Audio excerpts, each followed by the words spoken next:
Now, you moved around quite a bit when you were growing up. Why did you decide to go to school in Minnesota at Carleton?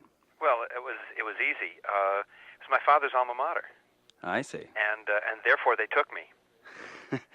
Did you not have good grades in high school? Wasn't great. I had this unfortunate situation of having lots and lots of potential and very little actualization, as it were. I see.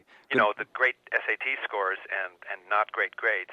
But I think that, they weighted children of alumni so much, so heavily, that they took me, they would have probably taken me if I'd been psychotic. Did you have a little problem concentrating on academia at that point in your life? I didn't think I had any problem concentrating on academia. My problem was that I didn't do enough of it. What I did, actually what happened was, I really was so deeply involved in all the extracurricular activities. I was in the orchestra. I played French horn for a year. It was wonderful. And I was in theater, and I was a DJ on KARL radio, the student-owned and operated radio voice of Carleton College in Northfield, Minnesota, high atop the beautiful Carleton College campus. So it was the priorities were a little mixed up, I guess. Well, it's a funny thing. I wouldn't say so. I would say my priorities were in perfect order.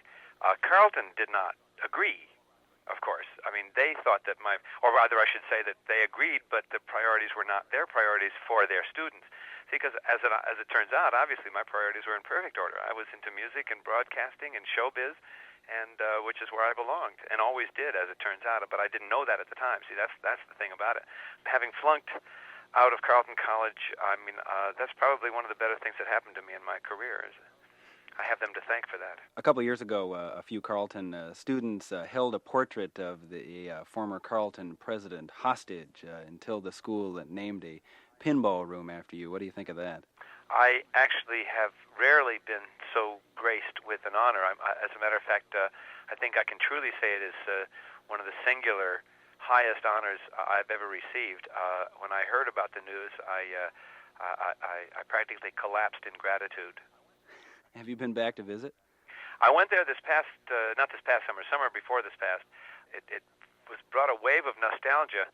It's interesting because the nostalgia that I had was for a time I never really partook in.